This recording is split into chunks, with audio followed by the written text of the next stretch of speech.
Good day, sir. All systems are ready. Just relax and have a cup of coffee.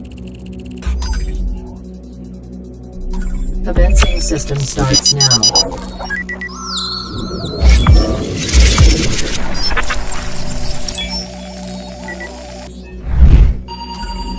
Access granted. Thank you, Seraphim, and welcome to another episode of I, Ron Man Podcast. I'm your host, Ron Sabanal. So, mga nakarang episode ko pa hindi nasasabi ko sino ako. And in this episode, we have... Hi, good evening. Good. Opo, gabi po ngayon. Good evening. Sige po. So, good day everyone. I'm Christine Dugan, a mother, a wife, and a nurse as well. Yan. So, sa lahat po ng hindi nakakakilala kay Madam Christine Dugan is siya po is yung wife ni Dr. Edward Dugan dun sa episode 1 ko po. So ngayon, dalawa sila ngayon na guest natin sa podcast. And she is a nurse. Tama po yung narinig ninyo. So more on health tayo ngayon sa pag-uusapan natin. And again, disclaimer, lahat po ng pag-uusapan namin or sasabihin namin dito is ano lang namin, opinion namin and or our own experiences. Again, this podcast is created para sa lahat ng may katanungan, nalilito at sa marami pang bagay. And bawat episode ay iba't ibang topic at iba't ibang usapan pero more on inspirational and motivational ang inyong makukuha dito sa podcast na ito. And also, this is a free podcast. You can listen to our podcast in our Facebook page, Makabayan Production 2.0, YouTube channel, Makabayan Production, Anchor.fm. Just type Makabayan Production. There's a link on the descriptions then. And also in Spotify. So just top search nyo lang sila, Makabayan Production. Iron Man Podcast. Ayun. So samahan nyo kami today as we tackle concerns and questions about being a parent and also a nurse, or in professional terms, being in a medical terms. Yes. So yun, medyo excited ako sa pag-uusapan kasi medyo more on talagang medical terms and about health. Yan. So, ayun. So, unang question po dito, what is the difference between being a mother and a nurse? For me, I think being a mother and a nurse is a noble profession because you're taking care of the patients as well as your family. There is empathy, yung tinatawag natin, you're putting your own shoes to there. Kasi dapat ganun tayo eh. Bilang isang nanay, bilang isang nurse, for you to function well as a mother and a nurse, dapat alam mo at nauunawaan mo ang nararamdaman nila.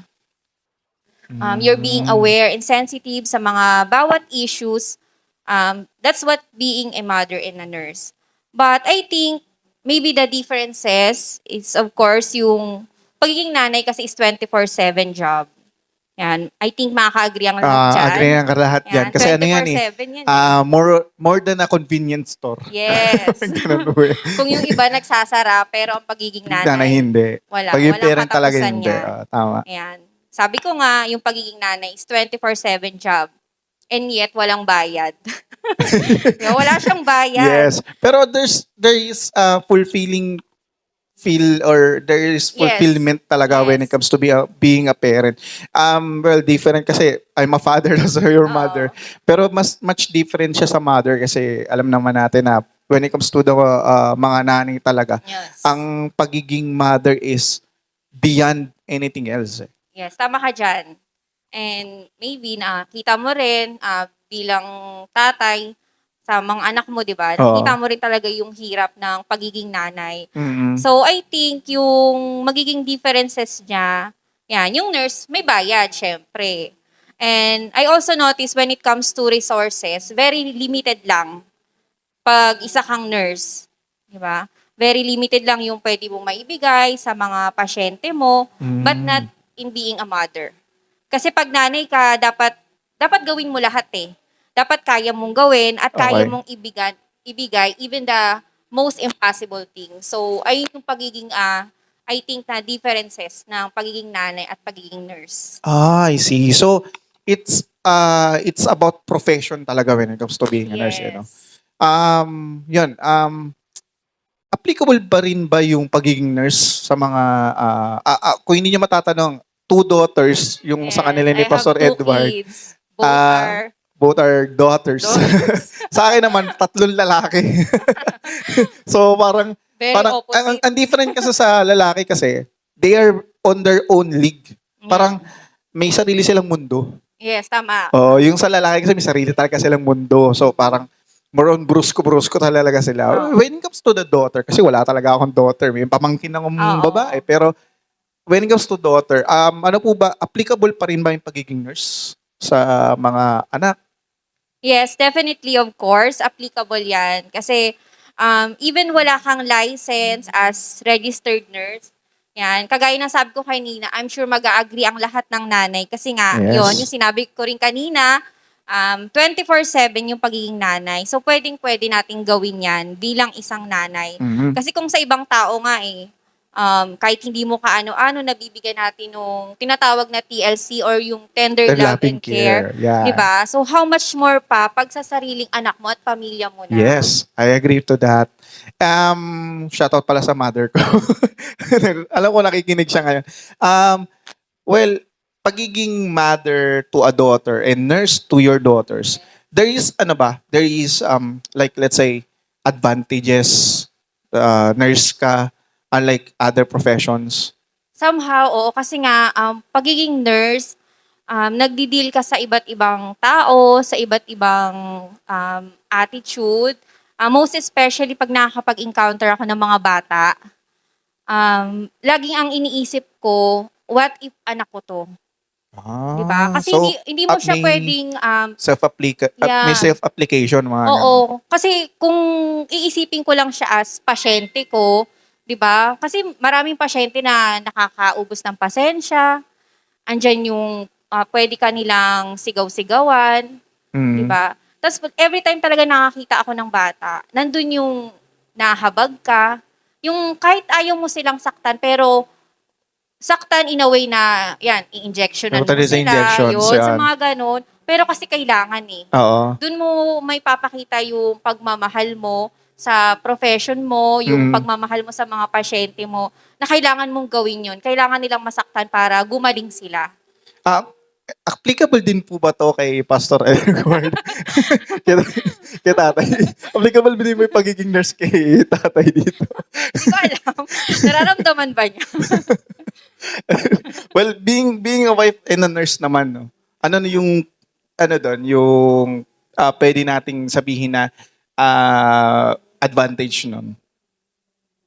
Advantage ng pagiging nurse and wife. Ayan.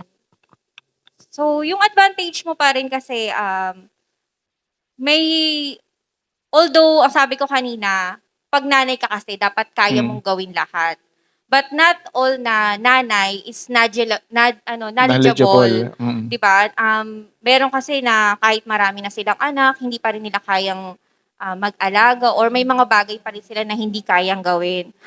So, yun yung nagiging advantage sa family ko, sa asawa ko, sa mga anak ko, na nagagawa ko yung dapat kasi tayo kailangan natin yung train tayo sa mga first aid, yung mga ganon. So, nagiging advantage siya sa family ko na kumbaga na nagagawa ko yung pagiging nurse ko sa bahay. It's good talaga that kasi sa bahay merong kaming doctor. Then it's good din na merong nurse, di ba? Yes. It's good to have a medical side in every family talaga. So, yun yung isa sa advantages talaga ng pagiging nurse and being a mother and a wife, di ba? So, shoutout kay Pastor Edward. Yes. Yan. Shout out sa aking mahal na asawa. Yes. Paano, ito pala, may question pa po dito. in this generation pala, paano nyo po kinakaharap yung pagiging nurse? Napansin ko nowadays or in this generation, nawawala yung humanity. Yung pagiging makatao natin sa ating kapwa.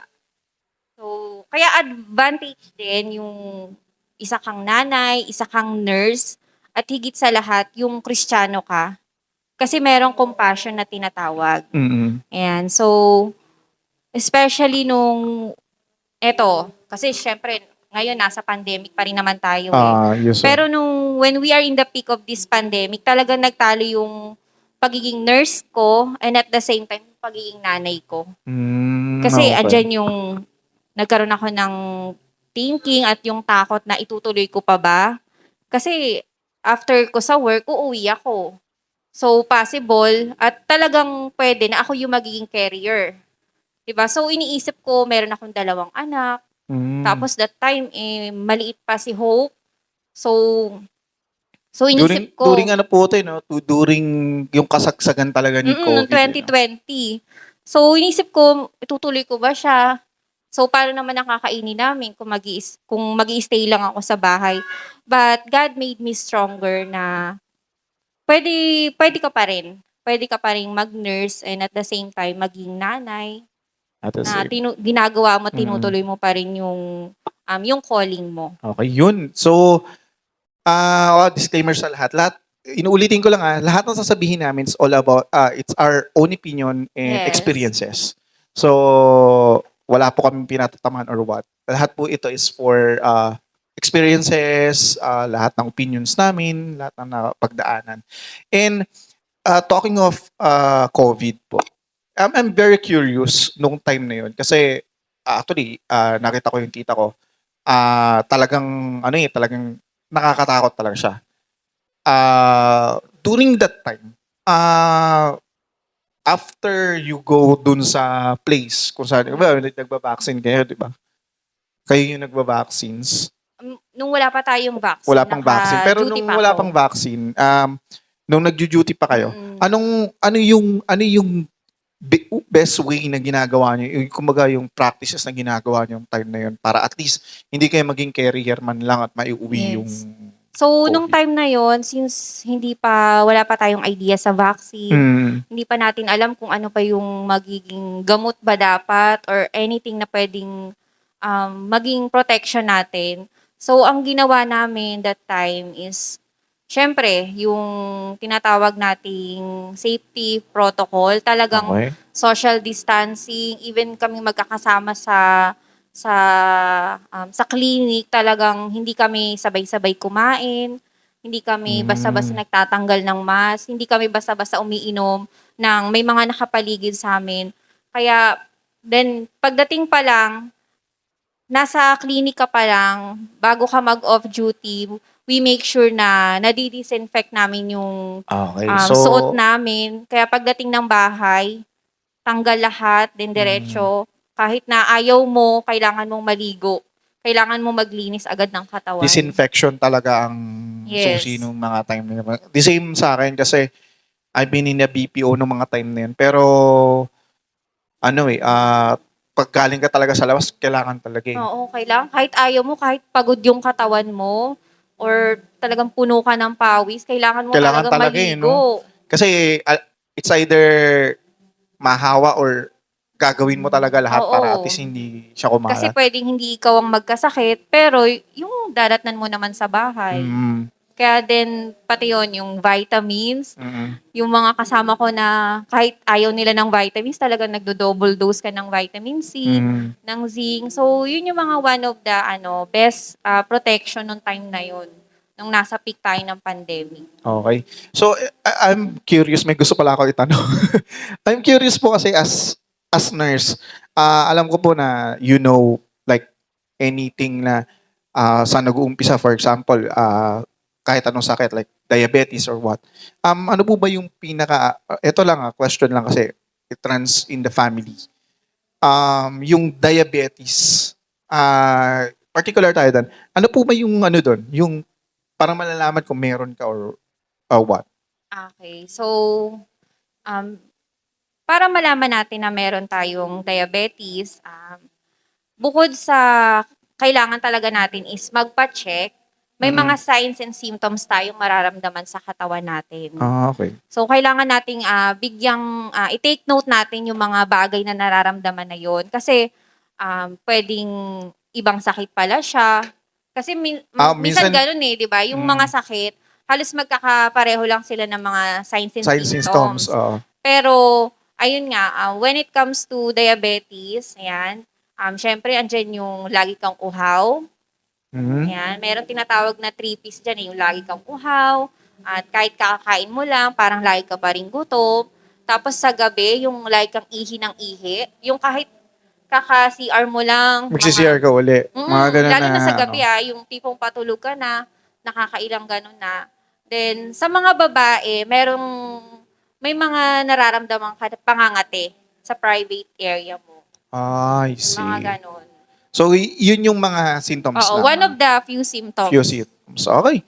So, well, I'm curious lang about one of those pero hindi na ako magtatanong ng iba pa kasi masyadong mahalo tayo. Road na siya. I have one question. This is spontaneous question. May mga spontaneous question din ako naman nakaraan sa mga guests namin. So ito talaga is, this question is, I'm very curious. Sabi nga natin kanina, si Nurse Tin po is asawa ni Pastor Julius. So, how it is to be a wife? Ay, Pastor Edward, I'm sorry. Ay, Pastor Edward pala, sorry. Sorry po, sorry. cut out, sorry. Sorry po, Bishop Julius.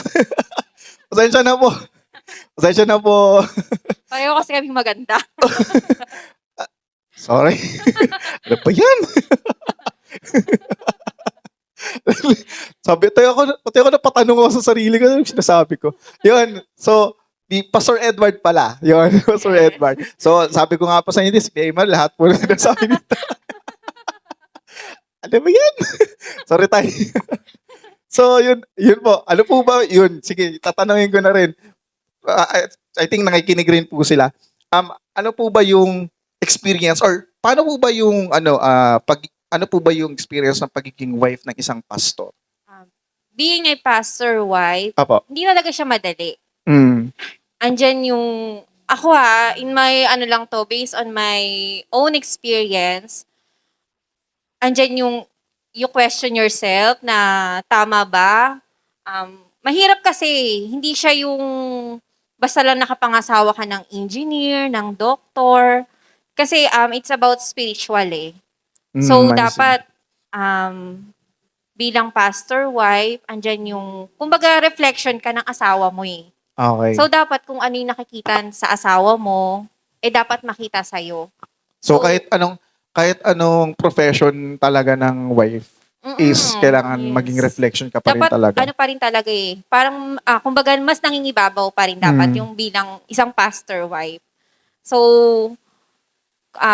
yung generation kasi ngayon, yung society natin, di ba, pag Kristiyano ka, higit sa lahat, pastor's wife ka. So, tipong parang hindi ka dapat magkakamali. Mm. So, Pero as we say nung nakaraan sa episode ni Pastor Edward, sabi nga namin ang discipleship is not perfect. Everything is Yes. not perfect. Everyone is not perfect. Even kami, we're not perfect. But we are trying our best na maging tama or lumagay sa tama. And ganoon din ang mga pastor's wife.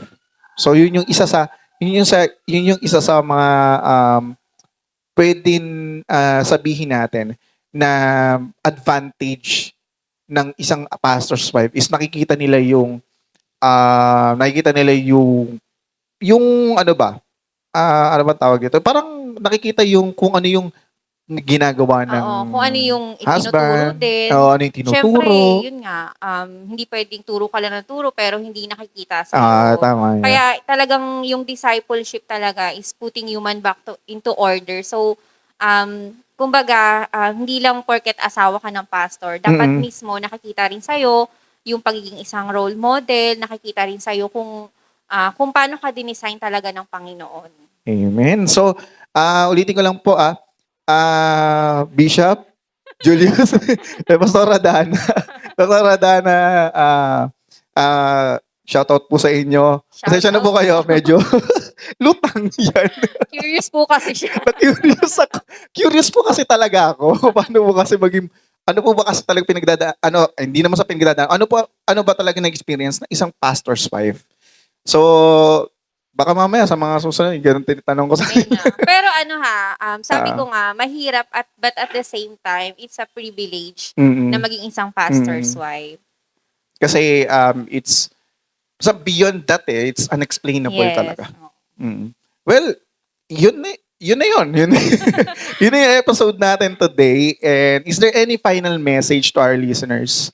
So, my final message is sa mga nanay na nahihirapan, Mhm. yan, I'm not saying naman talaga na madali or talagang mahirap. Pero, yun nga, fulfilling kasi. There is fulfillment sa pagiging nanay.